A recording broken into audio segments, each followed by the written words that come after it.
안녕하세요. 반갑습니다. 사회복지정책론의 손윤공 교수입니다. 자, 이번 2023년도 20일에 사회복지사 1급 시험 보시느라고 고생 많이 하셨습니다. 자, 여러분들과 함께 이번 2023년도 20일에 바로 사회복지정책론에 대한 부분 기출 해설을 함께 해보도록 할 텐데요. 자, 이번에 사회복지정책론은요, 다소 좀 어렵게 출제가 되었습니다. 왜 그러냐면 우리가 지금까지 배우지 않았던 조금 더 넓은 범위 안에서 또 출제가 되기도 했었고요. 그리고 좀 아주 지엽적인 문제, 아주 깊이 있는 문제, 심층적인 문제들이 좀 일부 출제가 되어서 공부하셨던 분들이 이제 사회복지 정책론은 상당히 좀 어려웠었다, 난해했었다 이런 그 이야기들이 좀 많았었습니다. 자, 그만큼 사회복지 정책론은요, 출제 범위가 상당히 넓어서 매년마다 한 두세 문제씩의 어떤 새로운 유형의 신개념의 문제들이 출제가 되는데요.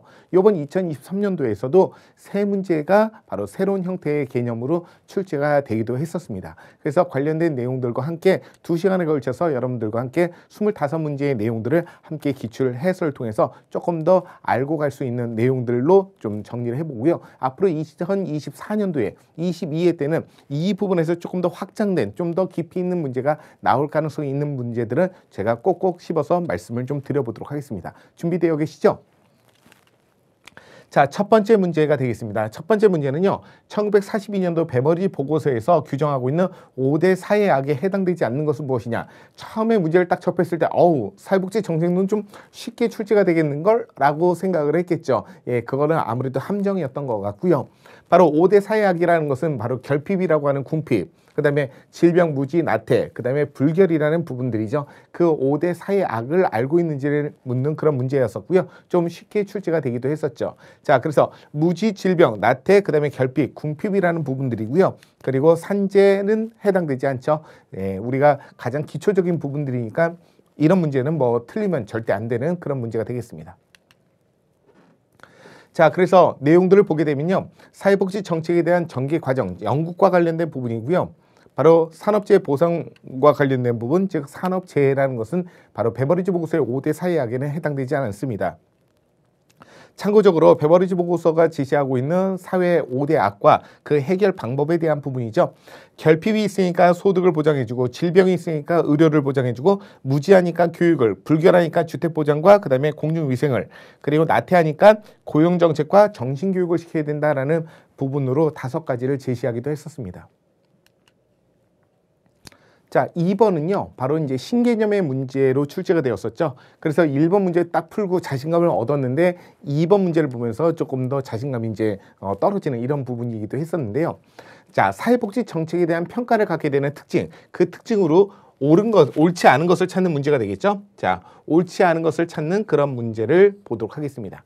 우선 사회복지 정책에 대한 평가의 특징은요, 정치적이고요. 그 다음에 실용적이면서 종합 학문적이면서 그리고 기술적인 과정을 갖고 있습니다. 그런데 가치가 중립적인 것이 아니라 가치는 지향하는 것이죠. 가치가 중립이었다면 빈곤에 대한 책임과 원인이 개인에서 사회 구조로 바뀌질 않았겠죠. 그래서 가치는 늘 정치, 경제, 사회, 문화, 역사 여러 가지 국민들의 의식 수준에 따라서 가치는 늘 변할 수 있기 때문에 가치는 항상 지향하는 것이지 가치는 중립적인 것은 아닙니다. 그래서 옳지 않은 것은 5번이 정답이 되는 거예요. 그래서 가치 중립적이다 이렇게 봐야 될 것 같고요. 자, 그 다음 번째 보면 바로 사회복지 정책에 대한 부분에서 기본 틀에 대한 부분에서 출제가 되었던 부분이죠. 그래서 사회복지 정책 평가와 관련된 부분인데 말씀드린 대로 바로 정답 해설에서 가치는 중립적인 것이 아니라 가치는 지향적인 것이 특징이다라는 거죠. 특히 사회복지 정책의 평가는요, 바로 결정된 정책 프로그램이 무엇이 잘 되고 무엇이 잘못되었는지 또는 앞으로 어떻게 해야 될 것인지 또는 바람직한 부분이 무엇인지를 포함하고 있는 부분이기 때문에 가치는 중립이 아니라 지향해야 되는 부분이 되겠습니다. 그만큼 또 가치는 늘 바뀔 수가 있기 때문에 그런 거죠. 자, 그래서 참고적으로 바로 사회복지 정책에 대한 평가 특징과 관련된 부분인데요. 우선 정치적이다 라는 표현입니다. 정치적이라는 표현은 뭐냐면 바로 정책 결정자들이 현실적인 어떤 정책 평가가 가치가 중립되지 않도록 열심히 노력해야 된다는 입장이라는 거예요. 그래서 여기 나와 있잖아요.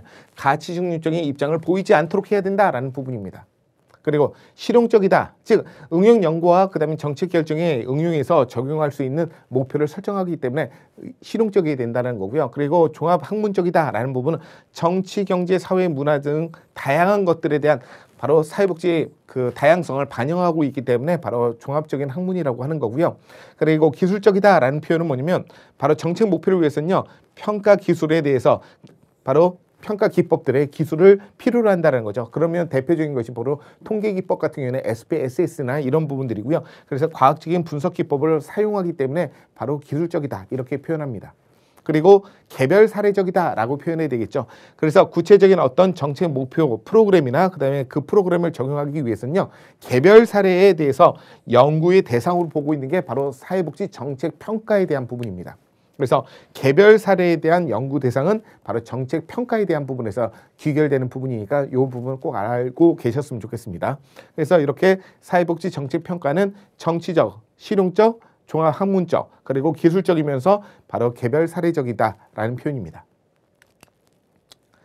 자, 그 다음에 세 번째, 자, 존 롤스가 얘기했던 부분이죠. 바로 존 롤스의 정의론, 즉 정의론이라는 표현은 바로 공정으로서의 정의다라는 표현입니다. 그래서 정의론에서는 공정으로서의 정의를 얘기하는 건데 그것과 관련된 설명으로 옳은 것은 무엇이냐라는 부분이죠. 자, 공정으로서의 정의라는 표현은 뭐냐면 바로 제1의 원칙인 평등한 자유의 원칙 부분에서 들어가는 거예요. 왜? 평등한 자유의 원칙인데 모든 사람이 다 똑같은 수준의 사회적 자원을 갖고 있는 것이 아니기 때문에 공정하게 시작하려면 뭐 해야 돼요? 원초적인 입장, 원초적인 상황 또는 무지의 배일에서부터 시작해야 된다는 거죠. 즉 기울어진 운동장을 평평한 모든 조건을 다 똑같이 제공해 준 상태에서만이 평등과 자유의 원칙이 이루어져야 된다는 거예요. 지금 사람들이 다 갖고 있는 사회적 자원이 다 틀린 상태에서 서로 다른 자원들을 갖고 있는데 거기서 평등한 자유를 주게 되면 어떻게 됩니까? 자원을 많이 갖고 있는 사람이 그것에 대한 자유와 평등을 더 많이 누릴 수밖에 없는 거잖아요. 그러다 보니까 우리 자본주의 사회에서 모든 사람들이 갖고 있는 사회적 자원들이 다 상이하다 보니 모든 사람이 다 똑같은 공정한 룰을 통해서 이루어져야 된다는 거죠. 즉 출발점을 동일하게 둬야 된다는 것이 바로 공정으로서의 정의가 되는 거죠. 그래서 이 공정으로서의 정의가 어디에 들어가는 부분이냐? 바로 제1의 원칙에 해당되는 부분이 되겠습니다. 그래서 제1의 원칙의 기본적인 자유를 동등한 형태의 권리로서 자리맺고 있는 거죠. 그래서 이게 바로 원초적인 상황 또는 원초적인 입장, 다른 말로는 무지의 배일을 기본 전제 조건으로 하고 있다는 얘기입니다. 그래서 이 정답, 3번의 정답은 1번이 되는 거죠. 자, 2번에 바로 기회 균등보다 결과의 평등을 더 중요시 여긴다라는 부분인데, 자, 제1의 원칙에는 해당되지 않는 부분이죠. 자, 오히려 기회 균등이라는 부분은 바로 제2의 원칙에 해당되는 부분이기도 하고요. 그리고 바로 사회 경제적인 불평등은요, 어떤 경우라도 허용될 수 없다라고 하는데 사회 경제적인 불평등은 어떤 경우라도 허용될 수 없다라는 것이 아니죠. 그래서 그게 잘못되었고요. 그리고 최대 다수의 최대 행복이라는 것은 바로 제레미 벤담이 제시했던 바로 양적 공리주의에 해당되는 부분이 되겠고요. 그 다음에 정당한 소유와 그 다음에 합법적인 이전은요, 바로 그 정의로운 결과를 가져올 수 있다라고 보는 부분인데, 이건 누구냐면 로버트 로직이라는 사람이 제시했던 부분이에요. 자, 로버트 로직이나 그 다음에 이사야 벌린이나 뭐 이런 여러 가지 사람들은 바로 자유방임주의, 자유시장 경제체제, 그러니까 국가가 시장에 개입하는 거 반대하고 있는 거예요. 그냥 시장 경제 그대로 그냥 내버려 두라는 거예요. 물론 여러 가지 혼돈이 있을 수 있겠지만 이 사람들이 갖고 있는 기본적인 철학이나 이런 가치는 뭐냐면 강한 자만이 살아남고 약한 자는 강한 자한테 짓밟히거나 무시당해도 된다는 얘기예요. 왜? 인간은 무궁무진한 잠재력을 갖고 있기 때문에 언제든지 자신의 능력을 개발할 수 있는 부분이 있는데, 자신의 능력을 개발하지 않고 빈곤으로 추락하면 그건 당연히 무시당하는 건 괜찮다는 얘기죠. 그래서 누구나 열심히 노력하면 다 가진 자가 될 수 있고 또 자본가가 될 수 있다는 것이 바로 이런 로버트 로직이나 그 다음에 이사야 벌린이라는 사람에 의한 자유방임주의, 시장경제 원칙을 제시하고 있는 부분이죠. 그래서 정당한 소유, 그리고 합법적인 이전, 정의로운 결과를 가져올 수 있다, 이렇게 얘기한 부분이고요. 바로 존 롤스가 제시했던 내용하고는 전혀 관계가 없죠. 공정성의 정의는 이런 부분을 이야기하는 것은 아닙니다. 그래서 정답은 1번이죠. 자, 그래서 제1의 원칙, 바로 기본적인 자유에 대한 동등한 권리라는 것은요, 바로 공정으로서의 정의를 얘기하는 건데, 이 공정으로서의 정의는요, 자, 합리적인 자신의 어떤 이익을 도모하는 모든 사회 구성원들이 모든 사회 구성원들이 합의에 의해서 이루어져야 되는 거고요. 이 모든 사회 구성원들의 합의에 의해서 사회 질서의 원칙이라고도 얘기할 수가 있습니다. 그래서 이 사회 질서의 그 원칙이라는 것이 바로 공정으로서의 정의가 되는 거죠. 자, 그래서 공정으로서의 정의는요, 어떤 원칙에도 수립되지 않는, 즉 원초적인 상황, 모든 사람들이 다 똑같이 갖고 있어야 된다는 얘기죠. 그래서 사람들이 기본적인 합의에 도출하는 가에 대해서 바로 이 과정들이 공정한지 여부를 보려고 하는 거예요. 그래서 모든 사람들이 다 똑같이 그것에 대해서 합의를 이루어지면 그거는 공정으로서의 정의가 이루어지는 거고, 모든 사람들의 합의가 이루어지지 않을 경우가 있겠죠. 왜? 가진 자들은 더 많이 갖고 있는 부분이라서 그것이 더 유리한 부분으로 작용될 수 있으니까 이런 공정한 정의를 반대하거나 또는 배제하려고 하는 부분들이 되겠죠. 그런 것이 아니라 모든 사람, 가진 사람, 갖지 못한 사람, 모든 사람들이 다 합의에 이루어지는 것을 바로 공정으로서의 정의라고 하는 겁니다. 그래서 원초적인 상황은요, 바로 공정으로서의 정의의 원칙을 도출하는데 근거가 되는 것이기 때문에 바로 이런 원초적인 상황, 원초적인 입장, 무죄의 배일이 바로 제1의 원칙인 공정으로서의 정의에 해당되는 부분이 되겠습니다. 그래서 1번이 정답이 되는 거예요. 자, 2번에 바로 기회 균등보다 결과의 평등에 대해서 더 중요시 여긴다라고 하는데요. 자, 제2의 원칙이 바로 차등의 원칙이잖아요. 그 차등의 원칙 중에 가장 대표적인 것이 바로 공정한 기회 균등의 원칙이라는 부분이 있죠. 그래서 이 부분을 제시했던 부분이고요. 제1의 원칙인 공정으로서의 정의는 바로 결과의 평등을 얘기하는 것은 아닙니다. 자, 그리고 사회적 불평등은요, 어떤 경우도 허용될 수 없다라고 하는데요. 자, 기회 균등은요, 불평등에 대한 모체가 되기 때문에 바로 불균형에 대해서 허용되는 것을 전제 조건으로 하고 있습니다. 그래서 허용될 수 없다. 이 부분이 잘못됐고요. 그 다음에 최대 다수의 최대 행복은 말씀드린 대로 제레미 벤담이 얘기했던 바로 양적 공유주의에 해당되는 부분이기 때문에 존 롤스의 정의론과는 관계가 없습니다. 자, 그 다음에 5번째는요, 바로 정당한 소유 그리고 합법적인 이전은요, 정의로운 결과를 가져온다라는 부분들은 바로 로버트 로직이라는 사람이 바로 역사적인 원칙이라는 부분에서 시작하는 부분입니다. 역사적 원칙. 자, 정당한 소유에 대해서 성립하려면요, 소유를 발생시킨 최초의 어떤 획득이 정당해야 된다는 거죠. 최초의 획득이 정당해야 된다는 거예요. 따라서 아무리 현재 소유하고 있다고 하더라도요, 최초의 획득이 정의롭지 못하다면 현재 소유되는 정의는 정의가 아니다라는 얘기입니다. 그건 뭐예요? 바로 경쟁을 통해서 얻어지는 거지, 바로 지위와 계급에 따라서 이루어지고 자원을 획득하는 것은 정의롭지 못하다는 거죠. 그래서 역사적인 원칙에 의해서 시작해야 된다라고 얘기를 하는 거죠. 자, 4번째 문제는요, 다음 중 사회복지 정책이 필요하는 이유로 모두 고른 것은 무엇이냐라는 거죠. 자, 사회복지 정책이 필요한 이유라는 부분입니다. 자, 사회복지 정책이 필요한 이유, 이것도 이제 재밌는 내용들이죠. 우선 사회복지 정책이 필요한 거, 즉 사회복지 정책이 필요하다는 것은 국가가 시장에 개입해야 될 필요한 이유가 되겠죠. 우선 바로 국민들의 생존권을 보장하기 위해서 사회복지 정책과 제도가 필요한 부분이고요. 그리고 모든 사람들이 통합을 이루기 위한 부분이죠. 가난한 자, 갖지 못한 자, 장애인, 고령자, 노인 뭐 등등 다양한 사람이 함께 더불어서 같이 참여하고 생활할 수 있도록 해주기 위해선 사회복지 정책, 제도가 필요하다는 얘기입니다. 그리고 개인의 어떤 자립성을 증진하기 위한 부분에서도 바로 이런 사회복지 정책에 대한 필요성이 있어야 되는 거고요. 그런데 능력에 따른 배분, 자, 능력이 높은 사람은 많이 배분해주고 능력이 적은 사람은 적게 배분해줘요. 그러면 사회 통합이 이루어질까요? 소득재 분배가 이루어질까요? 그렇지 않죠. 예. 자, 그래서 능력에 따라서 배분을 해주되 바로 소득재 분배가 이루어질 수 있도록 해줘야 되는 거죠. 그래서 사회복지 정책의 일부이긴 하지만 바로 전체적인 사회복지 정책에 필요한 이유에는 해당되지는 않습니다. 그래서 능력에 따른 배분의 가장 대표적인 것이 바로 비례적 평등과 관련된 부분이잖아요. 개인의 능력, 기여, 정도에 따라서 사회적 자원을 상이하게 배분해주는 부분이 바로 비례적 평등이죠. 그 부분이 해당되는 것이기 때문에 바로 사회복지 정책에 대한 필요한 이유가 되는 것은 이렇게 3가지, 즉 생존권이나 그다음에 사회통합, 그리고 자립성 등이 되겠다라는 거죠. 그래서 바로 기역, 니은, 디귿이 정답인 바로 4번이 정답이 되겠습니다. 자, 이렇게 사회복지 정책에 대한 개념과 가치에 대한 부분이고요. 자, 오답 해설에서 보면 능력에 따른 배분은 사회복지 정책에 대한 필요성에는 해당되지 않습니다. 그래서 개인이 갖고 있는 욕구나 노력이나 능력이나 기회 정도에 따라서 사회적 자원을 상이하게 배분해 주는 것을 얘기하는 거잖아요. 능력에 따라서 배분해 주는 거, 그렇죠? 그게 뭐예요? 바로 비례적 평등에 해당되는 부분이지, 바로 사회복지 정책이 갖고 있는 어떤 그 필요성과는 관계가 없죠. 예, 그래서 바로 능력에 따른 배분 리을을 제외한 기역, 니은, 디귿이 정답이 되겠습니다. 자, 그래서 이렇게 사회복지 정책에 대한 필요성이라는 부분이고요. 이거는 꼭 알아두셔야 될 내용입니다. 다시 한번 출제될 수 있는 부분이에요. 그래서 사회복지 정책에 대한 필요성은요. 첫 번째가 아까 좀 전에 보셨던 것처럼 국민의 생존권 보장이라는 부분이죠. 자, 국민의 생존권 보장이고요. 그다음 두 번째는 바로 빈곤을 경감시켜주는 부분입니다. 자, 빈곤을 경감시켜주려면 뭐하고 연결됩니까? 소득재 분배하고 연결돼야 되겠죠. 그래서 가진 자에게 더 많은 비율로 이제 걷어들이고, 그다음에 갖지 못한 자에게는 적은 비율로 걷어서 바로 이제 상쇄시키는 이런 부분이 바로 빈곤을 경감시켜주는 부분이고요. 그 어떤 갭의 즉 양극화라는 부분을 줄이려고 하는 거죠. 양극화에는 여러 가지 양극화가 있을 수 있습니다. 자, 자본에 대한 양극화도 있겠죠. 많이 갖고 있는 사람, 적게 갖고 있는 사람. 그다음에 계층 간의 양극화도 있겠죠. 계층에 따라서 양극화. 그리고 권력에 따라서도 양극화가 일어나겠죠.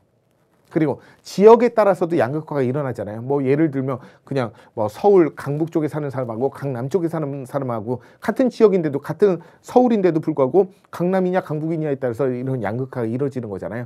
자, 그래서 계층과 소득과 그다음에 자산과 자원과 그다음에 능력과 권력과 지역에 대한 부분 다양한 형태들의 양극화가 일어날 수가 있습니다. 그런 양극화를 최소화시키는 것이 바로 빈곤을 경감시켜주는 부분이죠.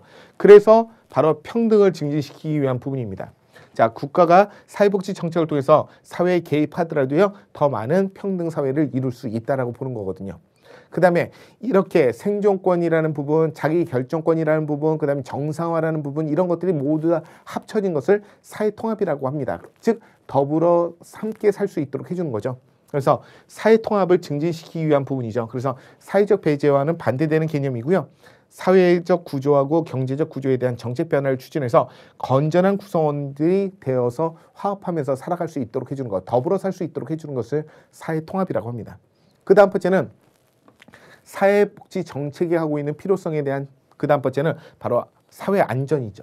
자, 사회 안정을 기하기 위한 부분들인데, 자, 양극화가 너무 심해지면 계층 간에 갈등이 생기고 이 갈등이 불만으로 표출되면서 바로 이제 폭력 행위가 일어날 수가 있잖아요. 그러면 사회가 불안정해질 수 있겠죠. 그래서 사회를 안정시키기 위한 하나의 정책도 바로 사회복지 정책이라고 하는 겁니다. 그러다 보니까 이제 1601년도에 엘리자베스 구빈법은 바로 빈민들을 구제하겠다는 것이 아니라 구빈을 하겠다는 것이 아니라 구속시키는 부분이었었잖아요. 그래서 그 빈민들을 구속시키는 이 부분이 왜 사회복지법이냐 이런 얘기들을 했던 거예요. 왜 그러냐면 사회복지 정책에 대한 필요성 중에 한 부분이 사회 안정, 사회 통제에 대한 부분이 들어가 있거든요. 그렇기 때문에 1601년대 엘리자베스 구민법을 물론 빈민들을 통제하는 수단이 될 수밖에 없었던 부분이긴 하지만 그걸로 인해서 다양한 파생된 여러 가지 사회복지법들이 만들어질 수 있는 계기를 만들어줬기 때문에 바로 세계 최초의 사회복지법을 1601년도에 엘리자베스 구민법이라고 얘기하는 거예요. 그것의 가장 기본적인 바탕이 바로 이제 사회 안정이라는 부분이죠.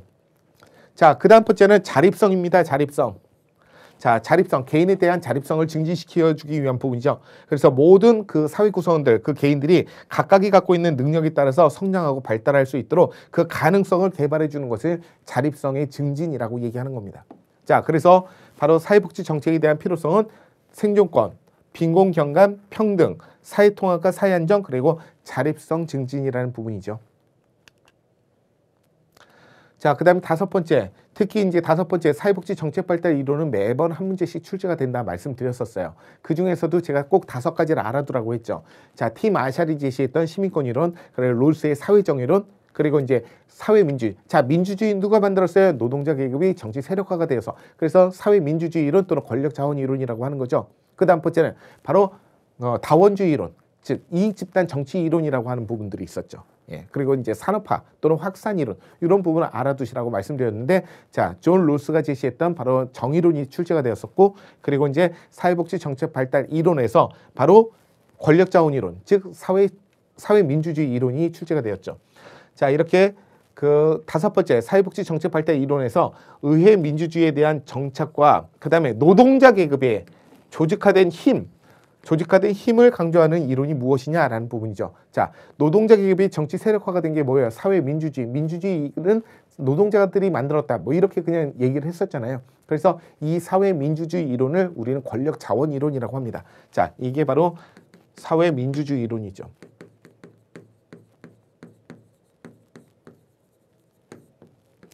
자, 그래서 사회민주주의 이론 또는 권력적 이론 같은 말입니다. 그래서 정답은 2번이 되는 거죠. 자, 산업화 이론이라는 것은 산업화로 인해서 이제 사회 문제가 발생하고 사회 문제를 해결하기 위해서 사회복지 정책이 만들어졌다라는 것이 산업화 이론이고요.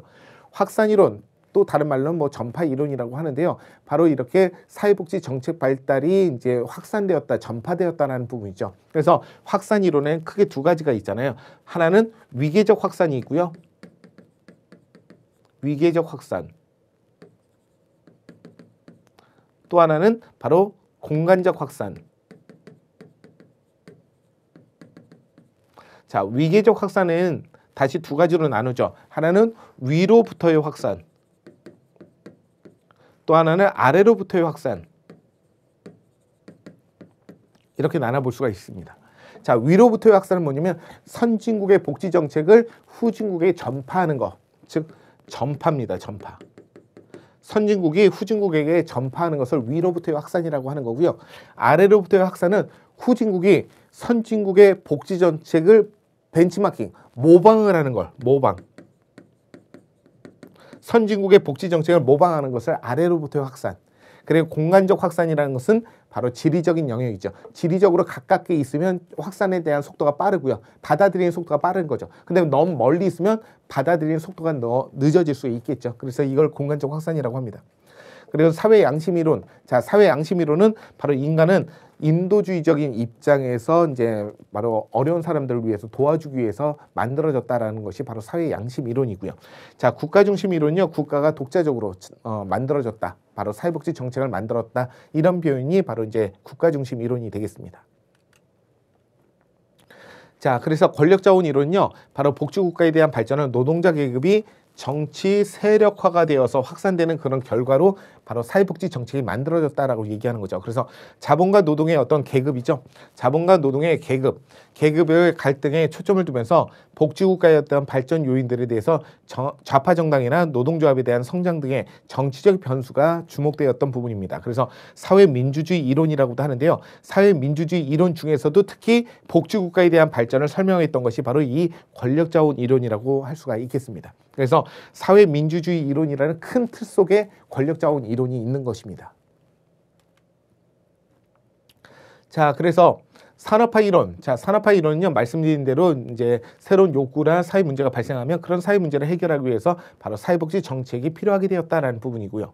확산 이론은 바로 진화론적인 입장을 취하고 있다라고 말씀드렸잖아요. 그래서 바로 이제 위계적 확산과 공간적 확산이 있고, 위계적 확산은 위로부터의 확산, 아래로부터의 확산이 있다. 위로부터의 확산은 바로 선진국의 어떤 복지 정책을 후진국에 전파하는 데 사용하는 방식이고요. 아래로부터의 확산은 후진국이 선진국의 복지 정책을 모방하는 데에서 시작하는 부분이다. 자, 그리고 공간적 확산은 바로 지리적인 영역과 관련된 부분입니다. 그리고 사회 양심 이론은요, 인도주의 사상 을 기초로 하고 있고요. 그리고 이타주의하고 사회적 책임의 관점에서 바로 사회복지 정책이 만들어졌다라고 보는 것이 되겠습니다. 그리고 국가 중심 이론은요, 복지국가의 어떤 수요, 즉 복지국가의 수요, 사회복지에 대한 수요는 바로 사회 문제가 발생을 하거나 또는 노동자 계급의 요구에 의한 부분을 사회복지 수요라고 하는 거죠. 자, 그런 측면보다는요, 오히려 사회복지에 대한 제공에서 바로 공급자의 어떤 국가의 역할을 더 강조하게 되었던 부분입니다. 그래서 바로 사회복지에 대한 공급자, 그 공급자가 누구냐? 바로 국가라는 거죠. 그래서 국가에 의해서 이루어졌다는 것을 국가 중심 이론이라고 합니다. 자, 여섯 번째는요. 영국의 구빈제도에 대한 부분인데요. 그 역사에 대한 설명으로 옳지 않은 것은 무엇이냐라는 부분입니다. 자, 1번에 엘리자베스 빈민법은요. 빈민들에 대한 노동 능력이 있는 빈민, 노동 능력이 없는 빈민, 그 다음에 빈곤 아동으로 분류했다라는 부분. 어떻습니까? 맞죠? 그 다음에 1662년도에 정주법은 뭐예요? 주소지를 정해놓고 움직이지 못하게 하는 거잖아요. 불황인들에 대한 자유로운 이동을 금지하는 거. 맞죠? 그 다음에 길버트법, 1782년도의 길버트법은요, 원외 국어를 허용했다라고 하는 거죠. 근데 조금 더 정확히 표현한다면 모든 빈민들을 다 원외 국어로 시킨 건 아니잖아요. 근데 앞부분에 이제 수식어가 없었어요. 빈민이라는 부분에 수식어가 없었기 때문에 그냥 이 문구는 맞는 표현이고요. 조금 더 명확하게 한다면 빈민들 중에서 노동 능력이 있는 빈민들만 원외 국어에 허용되었던 부분이죠. 왜? 노동 능력이 있는 빈민들은 바로 자립과 자활이 가능하기 때문에 노동 능력이 있는 빈민들만 원외 구호를 허용했던 부분이 되겠습니다. 우선 그래도 맞죠. 자, 그 다음에 1795년도에 스페멜랜드법은요, 열등 최후의 원칙을 명문화했다라는 부분인데, 자, 스페멜랜드법은 뭡니까? 빵의 가격과 가구 원수를 계산해서 최저 생계비를 만들었죠. 최저 생계비. 자, 최저 생계비를 만들고 최저 생계비보다 못한 임금을 받을 때는 부족한 부분을 지원해 주는 부분이잖아요. 자, 예를 들어서 자, 4인 가구가 있습니다. 4인 가구의 최저 생계비가 예를 들어서 100만 원이라고 가정해 볼게요. 100만 원. 자, 그런데 자, 이게 100만 원이에요, 기준이. 근데 A씨 4인 가구가 있는데 그 A씨가 받는 월급이 60만 원이라고 한다면 최저 생계비보다 적은 월급을 받고 있는 거잖아요. 그럼 최저 생계비만큼의 월급에 얼마가 필요합니까? 100만 원을 다 주는 것이 아니라 이 사람이 받았던 월급은 60만 원이고 그 최저 생계비보다 못한 임금을 받았기 때문에 부족한 부분. 자, 이게 부족한 부분이죠. 부족한 임금. 자, 이게 얼마예요? 60만 원이죠? 40만 원이죠? 자, 40만 원. 이걸 뭐라고 합니까? 우리가 보충급여라고 하는 거죠. 즉, 임금 보조제를 활용했던 부분이었잖아요. 그리고 바로 열등 최후 원칙은 뭡니까? 1834년도에 개정빈민법, 신구민법에서 바로 세 가지 원칙을 제시했잖아요. 전국 균일 처우 원칙, 일명 전국 통일의 원칙이라는 거죠. 그리고 열등 최후 원칙, 바로 최하급의 노동자보다 더 낮은 처우를 해야 된다는 거죠. 바로 보충급여와 관련된 부분이고요. 그리고 작업장 활용, 작업장 수행의 원칙이라는 세 가지 원칙을 제시했죠. 그래서 해당되지 않기 때문에 바로 4번이 옳지 않은 것으로 정답이 되겠죠. 자, 5번에 1834년도에 신빈민법은요, 노동 능력 있는 그런 빈민들에 대해서 원외 구호를 폐지했다라는 거죠. 네, 원외 구호를 폐지하고 원내 구호를 하게 되었죠. 그죠? 그래서 6번에는 바로 4번이 옳지 않은 것으로 정답이 되겠습니다. 자, 그래서 1795년도에 스페멜랜드법은요, 한 가정의 생계를 필요로 하는 어떤 지역의 빵의 가격을 기초로 해서 구호의 양을 결정하는 방법을 사용했던 부분이고요. 일명 음식물 척도법이라고도 얘기합니다. 그래서 빵의 가격과 부양 가족의 수를 계산해서 바로 임금 보조제에 필요한 바로 최저 생계비를 보장해 주는 부분이었었고요. 그러다가 1834년도에 개정 구민법에서는 세 가지 원칙을 제시했는데 그 세 가지 원칙은 보충급여인 바로 열등 최후 원칙을 제시했던 부분이죠. 그래서 시대가 완전히 다르다는 얘기예요. 그래서 스페멜랜드법은 임금 보조제, 그리고 열등 최후 원칙과 관련된 부분은 바로 1834년대 개정 빈민법에 해당되는 부분이 되겠습니다. 그래서 완전히 다른 내용이라고 할 수가 있겠죠. 자, 그 다음에 7번은 바로 이제 조지아 윌딩이 제시하고 있는 이념 중에 소극적 집합주의. 자, 소극적 집합주의 하니까는 바로 조지아 윌딩이 1976년도에 만든 바로 사분법이 되겠네요. 자, 사분법은 어떻게 됩니까? 바로 반집합주의, 그죠? 소극적 집합주의, 그리고 폐변사회주의, 그리고 마르크스주의라는 부분이죠. 자, 특히 이 소극적 집합주의는 실용주의 노선을 택하고 있잖아요. 실용주의. 자, 그 가치와 이념은 반집합주의하고 같은 맥락이죠. 반집합주의는 뭡니까? 집합주의를 반대한다는 거예요. 집합주의를 반대한다는 것은 개인주의를 선호한다는 얘기죠. 그래서 원칙적으로는 개인주의를 선호하는 부분들인데 그 사회에 문제가 발생해서 바로 국가의 개입이나 바로 복지가 필요할 때는 허용하겠다는 얘기죠. 그래서 실용주의라고 합니다. 그래서 소극적 집합주의와 관련된 설명으로 옳은 것을 찾는 문제가 되겠습니다. 자, 시장에 대해서 국가의 개입을 최소화시키면서 개인이 갖고 있는 소극적 자유, 이 소극적 자유를 극대화하는 것을 바람직하다라고 하는 부분들, 뭐 일부 맞을 수는 있습니다. 네. 자, 두 번째, 개인이 갖고 있는 적극적 자유. 자, 이 적극적 자유, 소극적 자유를 누가 얘기했냐면 이사야 벌린이라는 사람이 자유를 두 가지로 나누게 된 거예요. 소극적 자유는 국가가 시장에 소극적으로 개입하는 거, 적극적 자유는 국가가 시장에 적극적으로 개입하는 거. 근데 소극적 집합주의는요, 바로 소극적 자유를 얘기하는 거잖아요. 소극적 자유, 그죠? 네, 국가가 시장에 소극적으로 개입하는 거예요. 그러다 보니까 적극적 자유를 보장하는 부분은 해당되지 않겠죠, 그죠? 그리고 자, 환경과 생태에 대한 관점에서 바로 자본주의의 어떤 성장과 그 다음에 복지국가에 대한 확대를 지속 가능하지 않다라고 하는 부분인데요. 자, 이제는 환경, 생태에 대한 관점. 자, 이게 언제죠? 1996년도죠. 1996년도에 바로 이 사분법을 제시했던 1994년도. 예. 1994년도였죠. 1994년도에 사분법을 제시했던 이 그 조자 윌딩에 대한 부분을 1994년도에 6분법으로 확대를 했죠.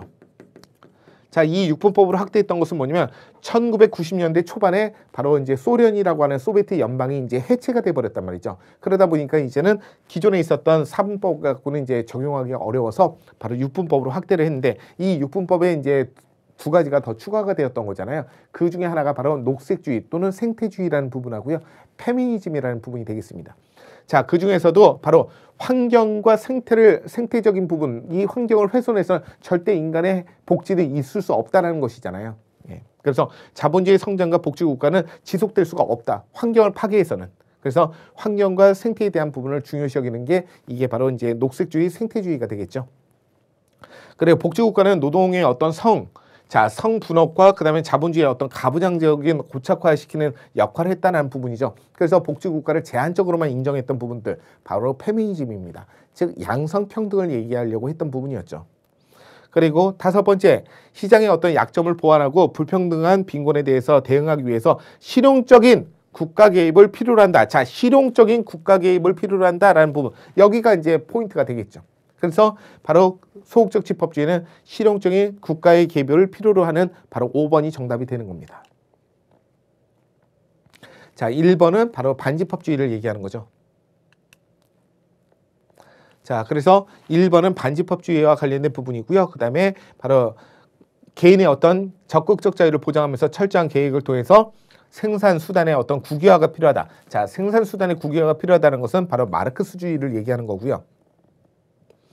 자, 환경과 그 다음에 생태에 대한 관점을 봤던 것은 바로 녹색주의, 생태주의에 대한 부분이고요.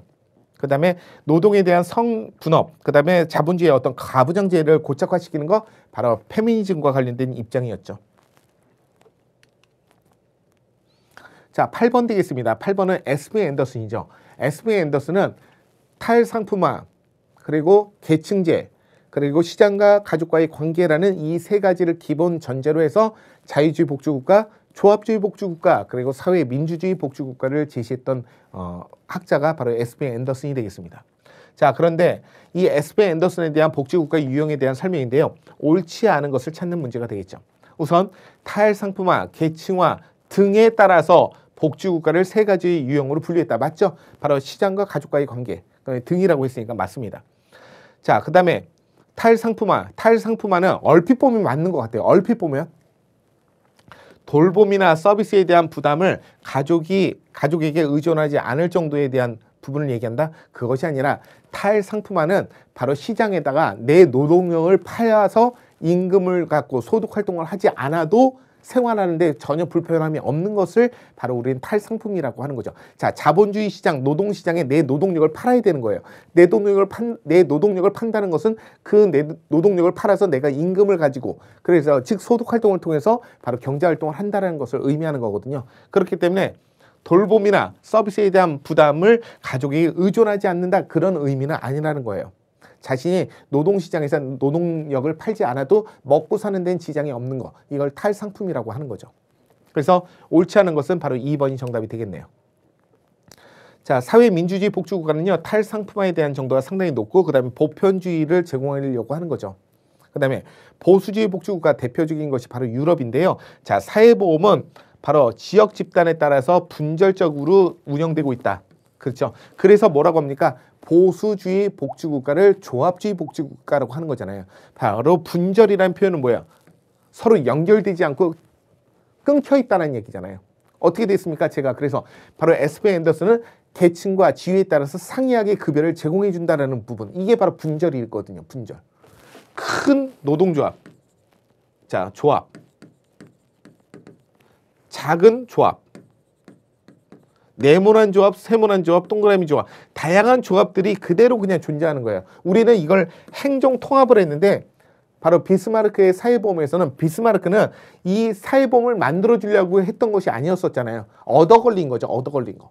그러다 보니까 이 다양한 형태들의 조합들을 다 한꺼번에 행정 통합을 하려고 생각을 못 했던 거예요. 그러다 보니까 그것이 계속 이루어지면서 고착화되다 보니까 큰 조합은 월급을 많이 받으니까 기여를 많이 하고 기여를 많이 하니까 나중에 돌려받는 것도 많아요.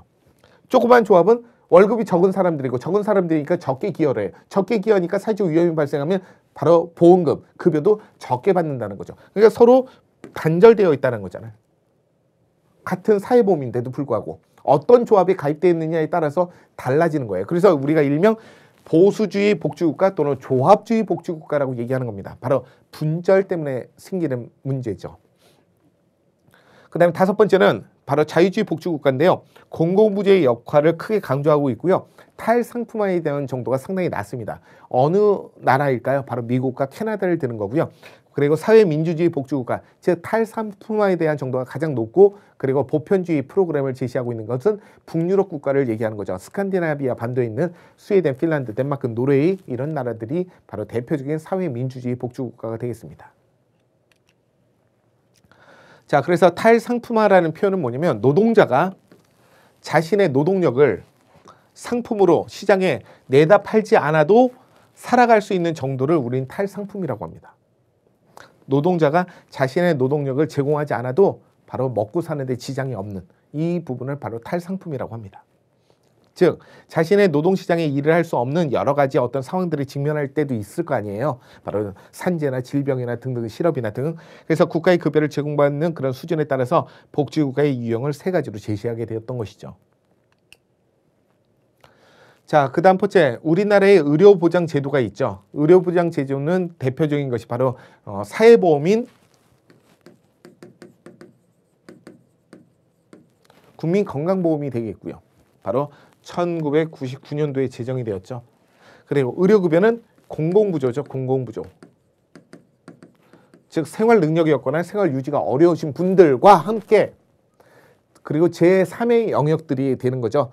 국가유공자, 독립유공자, 5.18 민주화유공자, 의사상자, 무형문화재 보유자, 그리고 국내에 입양된 18세 미만의 아동, 노숙인, 그죠? 북한 이탈주민 이런 분들의 공공부조의 형태들로 기여를 하지 않아도 급여를 받을 수 있도록 해주는 것. 자, 바로 의료급여는 2001년도에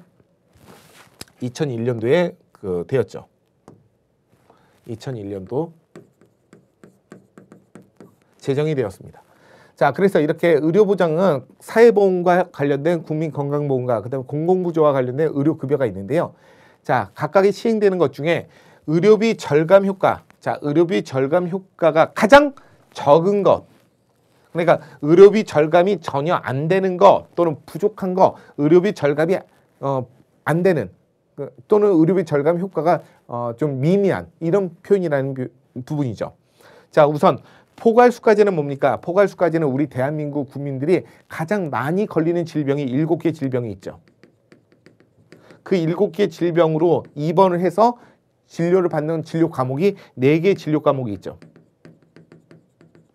우리 대한민국 국민이 가장 많이 걸리는 7개의 질병군에 대해서 바로 국가가 이 질병에 대해서는 이 돈 이상은 받지 마라고 이렇게 미리 책정해 놓고 바로 그냥 고정시킨 것을 우리는 포괄수가제라고 합니다. 우리 대한민국은요, 바로 NHI 방식을 택하고 있잖아요. NHI 방식은 뭐냐면 이제 사회보험의 방식인데 바로 의료인의 하나하나의 행위가 모두 다 수가로 매겨지는 것을 바로 이제 행위별 수가제라고 합니다. 자, 그런데 행위별 수가제는요, 의료인이 과잉 진료를 우리가 막을 수가 없다는 거죠. 왜냐면 필요하다고 하는데 그걸 뭐 이거 과잉 진료 아니에요 이렇게 얘기할 수도 없고, 또 두 번째는 우리는 의학적인 지식이 없다 보니까 의사가 하자는 대로 의료인이 하자는 대로 따라갈 수밖에 없는 부분이에요. 그러다 보니까 뭐 터무니없이 뭐 필요도 없는 그런 뭐 CT 촬영이나 MRI 촬영이나 또는 비급여나 이런 것들을 막 요구하는 경우들도 생길 수가 있다는 거죠. 그렇게 되면 의료비에 대한 절감 효과가 있겠습니까? 없겠죠. 그래서 의료비 절감 효과가 가장 미미한 부분이 행위별 수가제가 되겠습니다. 그리고 포괄수가제는 그만큼 우리나라 대한민국 국민이 가장 많이 걸리는 질병에 대해서 딱 못을 박아놓고 그 이상 급여는 받지 마라고 이제 의료비를 받지 마라고 이렇게 픽스를 해놓은 것이기 때문에 이런 부분들은 바로 이제 의료비 절감 효과가 있는 거고요. 그다음에 의료급여에 대해서 바로 사례 관리 제도가 있습니다. 그래서 자신의 건강을 계속적으로 체크할 수 있도록 해서 바로 이제 병원에 덜 가면 의료비 지출이 적어지는 거잖아요. 그러니까 병원에 덜 갈 수 있도록 건강관리를 해주는 게 바로 사례관리 제도가 되는 겁니다. 그리고 건강보험급여 심사평가제도가 있겠죠. 그래서 바로 이제 의료기관들, 즉 병원이나 약국 등에서 이제 이 사람한테 이런 의료 서비스를 했어요, 이런 약을 팔았어요, 돈 주세요, 이렇게 얘기한단 말이죠, 의료기관들이.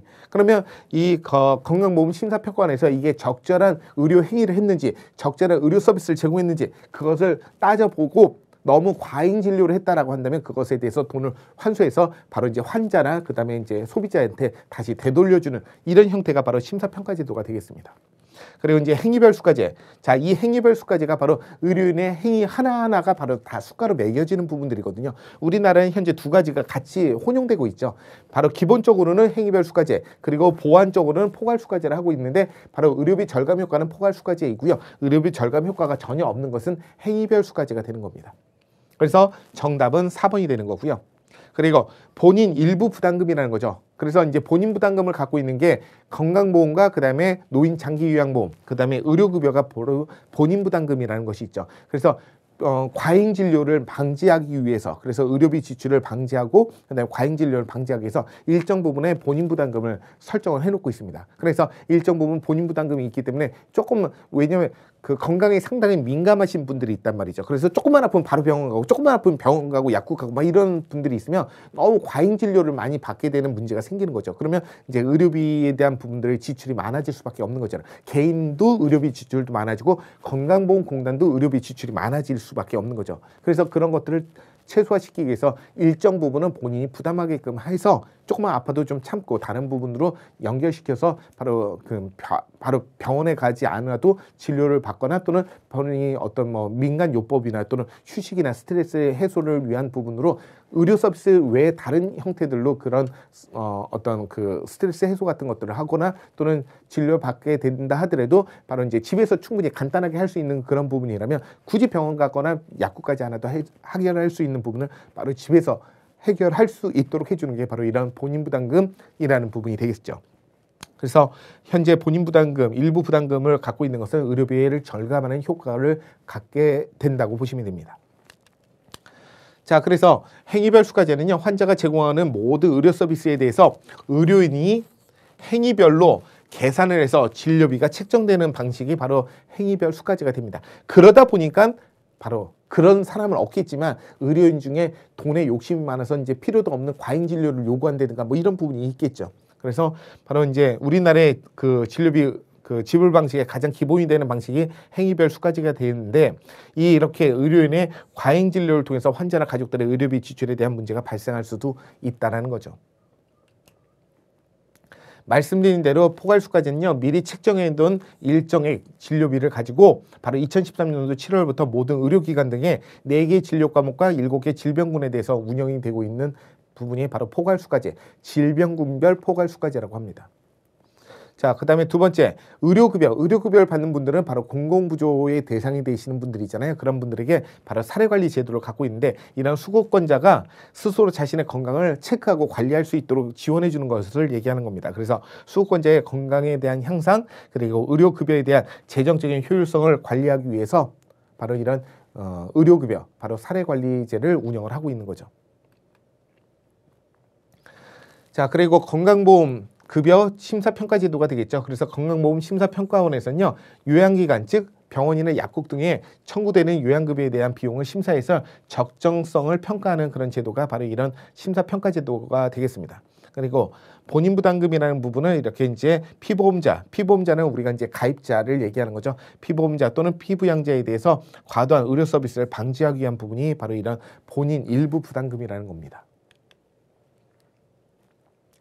자, 그 다음에 이제 10번 문제는요, 바로 신개념 문제가 되겠습니다. 자, 신개념 문제. 우리가 그 2022년도에 그 공부할 때 계산하는 문제로 여러 가지 것들을 해봤는데, 그 중에 하나가 국민기초생활보장법에서 생계급여, 의료급여, 주거급여 계산하는 문제, 항상 계산하는 문제가 한 문제 정도 나올 수 있었거든요. 그래서 그런 부분하고요, 노인 장기 요양보험에서 본인 부담금 계산하는 문제, 이런 것들을 연습을 해봤단 말이죠. 근데 그거 외에 다른 형태들로 출제가 되었던 거예요. 근데 그렇게 어렵지 않았던 부분이기도 합니다. 자, 조세특례 제한법상 총 급여액 등 기준으로 해서 근로장려금, 자, 근로장려금 아시죠? 근로장려금에 대한 산정 방식인데, 다음과 같이 설계를 하려고 가정을 하고 있습니다. 이때 총 급여액 등에 대해서 바로 근로장려금에 대한 계산 결과로 옳지 않은 것은 무엇이냐라는 거죠. 옳지 않은 것. 자, 우선 총 급여액이 1,000만 원 미만인 경우에 연봉을 얘기하는 거예요. 1,000만 원 미만인 경우에는 바로 총 급여액에다 곱하기 100분의 20을 한다는 거죠. 그러면 만약에 1,000만 원이라고 한다면 1,000만 원이면 100분의 20이니까 20%죠. 20% 얼마예요? 200만 원이 되겠죠. 그렇죠. 100분의 20이니까 200만 원이 되겠죠. 그죠? 네. 200만 원을 근로장려금으로 준다는 얘기예요. 그리고 두 번째, 자, 총 급여액이 1,000만 원 이상 또는 1,200만 원 미만인 경우에는 근로장려금을 200만 원을 준대요. 맞나요? 1,000만 원 미만일 때는 1,000만 원에다가 20%니까 200만 원. 그죠? 예, 맞죠. 그리고 이제 1,000만 원 이상 1,200만 원 미만인 경우에도 200만 원을 주고요. 그다음에 총 급여액이 1,200만 원 이상 또는 3,200만 원 미만인 경우에는 우선 근로장려금 기본적으로 200만 원을 기본으로 해놓고 만약에 그 사람이 2천만 원이라고 가정을 해볼게요. 2천만 원. 자, 2천만 원 내가 연봉이 2천만 원이다. 그러면 200만 원 빼기 총 급여액이 2천만 원이니까 2천만 원. 2천만 원에서 1,200만 원을 뺀대요. 그럼 얼마예요? 800만 원이죠. 800만 원. 자, 800만 원에다가 100분의 10%를 곱하는 거죠. 10%를 곱하면 얼마예요? 80만 원이 되겠죠. 80만 원인데 120만 원에서 빼기 80만 원이 되니까 120만 원이 되는 거죠. 이렇게 계산하는 거예요. 그래서 재산, 가구 원수, 부양 아동수, 그다음에 소득에 대한 종류, 다른 조건들의 일체 고려하지 않는다. 이런 조건으로 이렇게 제시하게 됩니다. 자, 그래서 보게 되면 총 급여액이 500만 원일 때는요, 근로장려금이 100만 원이에요. 맞아요. 그리고 총 급여액이 1,100만 원일 때, 아까 이제 그 계산 방식에 안에 들어가 보면 바로 근로장려금은 200만 원입니다. 그리고 총 급여액이 1,800만 원일 때 근로장려금이 150만 원이다. 이 부분이 이제 잘못되었죠. 예. 140만 원이 되겠죠. 예. 그래서 원래 200만 원에서 바로 관련된 1,800만 원에서 1,200만 원을 제외하니까 600만 원이 될 테고 600만 원에서 곱하기 10% 하니까 60만 원. 60만 원이니까 200만 원에서 60만 원을 제외하니까 나오죠. 140만 원. 그죠? 그리고 총 급여액이 2,200만 원일 때는 근로장려금이 100만 원이고 그리고 총 급여액이 2,700만 원이면 근로장려금이 50만 원이다. 이건 계산하면 바로 나오겠죠. 자, 그래서 정답은 3번이 되겠습니다. 자, 이렇게 계산하는 거예요. 자, 총 급여액이 바로 아까 1,800만 원이라고 했어요. 그러면 우선 200만 원을 기본으로 하고 있고요. 그 200만 원에서 1,800만 원을 집어넣겠죠. 그래서 1,800만 원에서 기본 공식이 1,200만 원을 빼는 거잖아요. 그러니까 빼면 얼마예요? 600만 원이 되는 거죠. 600만 원. 그죠? 1,800에서 1,200 빼면 600만 원이니까. 600만 원에 우선 곱하기 100분의 10이니까 10%를 곱하는 거잖아요. 10%. 그럼 10%를 곱하면 60만 원이 되죠. 그렇죠? 그러면 200만 원. 자, 여기 있는 200만 원에서 빼기 200만 원에서 빼기예요.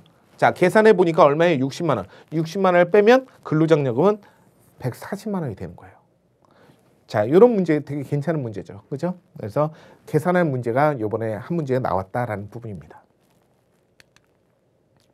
자, 그 다음에 11번 문제가 되겠습니다. 11번은요. 최근 10년간, 자, 지금 2023년도잖아요. 그러면 2023년도니까 2013년도부터 2023년도까지 국민기초생활보장제도에 대한 변화에 대한 설명인데요. 그 설명으로 옳은 것을 모두 고른 것은 무엇이냐라는 부분입니다. 자, 그래서 2013년도부터 2023년도까지 국민기초생활보장법에서 가장 이슈가 된 해는 언제였냐면 바로 2014년도 2월에 발생했던 송파 세모녀 자살이죠. 송파 세모녀.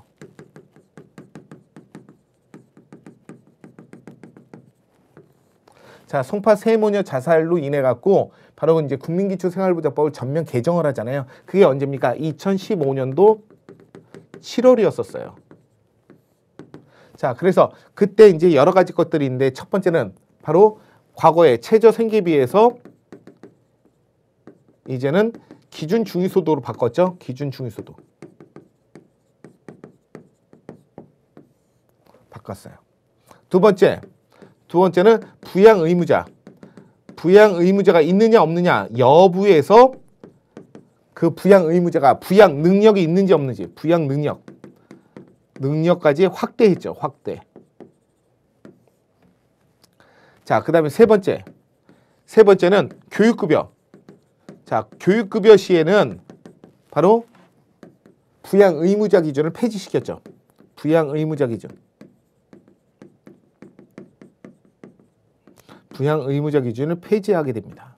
자, 이런 것들이 바로 2014년도 2월에 송파 세무문제 자살 사건으로 인해 갖고 2015년도 7월부터 이제 국민기초 생활보장제도가 이제 변화가 되었던 부분들이 되겠습니다. 우선 그래서 바로 수급 자격에 대한 부양 의무자 기준이 완화되었다. 그죠? 예, 좀 더 되게 넓어졌죠. 그리고 기준 중위소득으로 바뀌었죠. 최저 생계비에서 기준 중위소득으로. 그래서 2015년도 이후부터는 지속적으로 인상되고 있습니다. 매년마다 조금씩 인상되고 있습니다. 그리고 교육급여가 신설되었다. 자, 교육급여가 신설된 건 아니죠. 원래 그 전에 국민기초생활보장법 이전에는 생활보호법에서는 교육보호라는 것이 있었고요. 그리고 1999년도에 국민기초생활보장법으로 전면 개정이 되면서 기존에 있었던 교육보호가 교육급여로 이루어지게 되었던 거예요. 그리고 나서 최근 10년간의 어떤 형태에서 교육급여는 부양 의무자 기준이 폐지가 된 거지 신설되었다. 이 부분이 잘못되었던 거죠. 원래부터 있었어요. 원래부터. 그리고 근로능력 평가에 대한 방식이 변화되었다라는 부분이죠. 자, 이 부분도 맞습니다. 자, 그래서 기역, 니은, 리을이 정답인 5번이 정답이 되겠네요. 그죠? 자, 이렇게 공공부조제도에서 국민기초생활보장제도와 관련된 부분인데요. 2015년도 7월에 국민기초생활보장법이 개정이 되었단 말이죠. 자, 그래서 맞춤형 급여의 형태들로 제도가 개편이 됩니다. 그래서 그 지원 항목들도 생계, 의료, 주거, 교육 등 각각의 어떤 항목에 맞게끔 급여를 지급하는 형태들로 바뀌었는데요. 그 대표적인 것이 바로 부양 의무자 기준을 완화시켰고, 그리고 2015년도부터는 지속적으로 이제 기준 중위소득을 인상을 하고 있고요. 그리고 근로 능력에 대한 평가의 방식들도 변화되고 있다는 거죠. 그래서 기역, 니은, 리을이 정답이 되는 겁니다. 자, 교육급여에 대한 부분인데요. 말씀드린 대로 1961년도에 생활보호법이 제정이 되면서 보호에 대한 종류 중에 바로 교육보호라는 것이 있었고요. 그리고 나서 1999년도에 국민기초생활보장법으로 전면 개정을 하면서 기존에 있었던 교육보호가 교육급여로 명칭이 바뀌게 된 거예요. 그러니까 바로 1999년도부터 교육급여는 있었다는 얘기죠. 10년 안에 신설된 것이 아니라. 그래서 변경되었고 2015년도 7월에는 바로 교육부 소관으로 변경되었다는 부분입니다. 원래는 담당을 했던 부분에서 바로 이때 자살자들이 엄청나게 많았거든요. 그래서 바로 교육급여인 경우에는 교육부 소관으로 해서 시도 교육감이 시행되고 있죠. 실시하고 있죠. 자, 이런 부분이 바뀌었습니다. 그래서 신설된 건 아니라는 얘기죠. 자, 그 다음 번째 12번은요. 사회보험과 비교해 봤을 때 공공부조 제도에 대한 장점. 공공부조 제도의 장점을 옳은 것은 무엇이냐라는 거죠. 자, 사회보험은 우리가 이제 보편주의라고 얘기하죠. 보편주의. 즉, 그래서 모든 국민을 대상으로 하고 있습니다. 근데 공공부조는 선별주의죠. 그래서 취약계층만을 대상으로 하고 있어요. 자, 그런데 취약계층인지 여부를 알기 위해서는 뭘 해야 됩니까? 엄격하고 철저하고 까다롭게 자산조사를 하게 됩니다. 자, 자산조사를 하는 과정 속에서 발생하는 바로 비인간화된 과정이 수반되죠. 비인간화된 과정. 뭐예요? 이게 우리는 스티그마라고 하는 거죠. 자, 그래서 그럼에도 불구하고 꼭 필요한 사람에게만 지원해 주는 거잖아요. 꼭 필요한 사람에게. 그러니까 자원의 낭비를 줄일 수 있죠. 자원 낭비. 그래서 자원의 낭비를 줄일 수 있다는 것은 비용의 효과성이 높다라고 얘기한 거죠. 그렇죠? 그래서 바로 꼭 필요한 사람에게만 지원해 주니까 대상의 효율성도 높죠. 꼭 필요한 사람, 그 대상에게만 주니까 바로 자원을 집중해서 줄 수 있기 때문에 대상의 효율성이 높다라고 얘기하는 거고요. 가입률이 높다? 자, 바로 사회보험 같은 경우에는 강제가입이기 때문에 가입률이 높은 것은 사회보험이죠. 그리고 낙인을 예방할 수 있다? 누구는 되고 누구는 안 되고가 필요가 없는 거잖아요. 바로 사회보험이죠. 그리고 행정 비용에 대해서 발생하지 않는다. 자, 여기는 엄격하고 철저하고 까다롭게 하다 보니까 행정 관리 비용이 많이 들어가요. 왜 많이 들어가느냐? 그만큼 시간과 비용과 노력과 수고와 인력과 관심에 대한 부분들이 많이 들어가기 때문에. 그러다 보니까 운영의 효율성이 높다, 낮다? 낮다. 그죠? 그래서 여기는 행정 관리 비용이 많이 들어갑니다. 행정 관리 비용. 자, 행정 관리 비용이 많이 들어간다는 것은 운영의 효율성이 낮다. 이렇게 얘기하는 거죠. 그러니까 행정관리 비용이 발생하지 않는 것은 사회보험이 되겠죠. 그리고 수평적 재분배 효과. 자, 수평적 재분배. 공공부조는 뭐예요? 수직적 재분배죠. 요즘 들어서 가장 큰 문제가 되는 부분이 이 부분이 있어요. 자, 어떤 부분이냐면